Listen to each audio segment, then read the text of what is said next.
ಸೂರ್ಯನಿಗೂ ಭೂಮಿಗೂ ಅವಿನಾಭಾವ ಸಂಬಂಧ ಇದೆ. ನಿಮಗೆ ಗೊತ್ತಿದೆ, ಸೂರ್ಯ ನಿಂತಲ್ಲೇ ಇರ್ತಾನೆ. ಅವನು ನಮ್ಮ ಭೂಮಿಗೆ ಹತ್ತಿರವಾದ ನಕ್ಷತ್ರ, ತುಂಬಾ ಹತ್ತಿರದ ನಕ್ಷತ್ರ ಸೂರ್ಯ. ಮಿಲ್ಕಿ ವೇಸ್ ತುಂಬಾ ಇದೆ ಯೂನಿವರ್ಸ್ ಅಲ್ಲಿ. ಆ ಸೂರ್ಯನ ಸುತ್ತ ನಮ್ಮ ಭೂಮಿ ಸುತ್ತುತ್ತಾ ಇರುತ್ತೆ. ಸೂರ್ಯನ ಸುತ್ತಲೂ ನಮ್ಮ ಭೂಮಿ ಎಷ್ಟು ದಿನಗಳನ್ನು ತಗೊಳುತ್ತೆ? ಒಂದು ರೌಂಡ್ ಹಾಕ್ಲಿಕ್ಕೆ ಎಷ್ಟು ದಿನಗಳನ್ನು ತಗೊಳತ್ರೋ? 365 ಕಾಲ ದಿವಸಗಳು. ಅರ್ಥ ಆಯ್ತಾ? ಭೂಮಿ ಸೂರ್ಯನ ಸುತ್ತ ಹೇಗೆ ಸುತ್ತುತ್ತೆ ಯಾರಿಗಾರು ಗೊತ್ತಾ?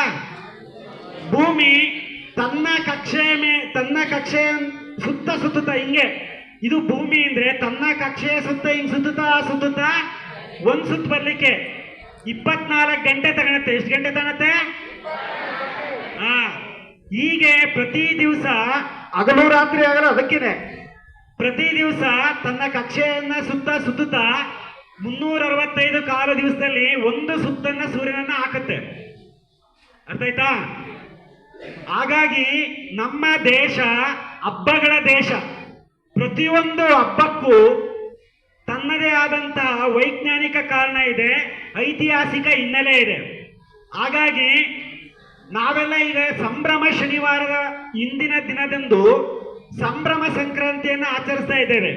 ಇವತ್ತು ನಾವು ನಿಮಗೆಲ್ಲ ಏನು ಉಣಬಡಿಸ್ತಾ ಇದ್ದೇವೆ ಅಂದ್ರೆ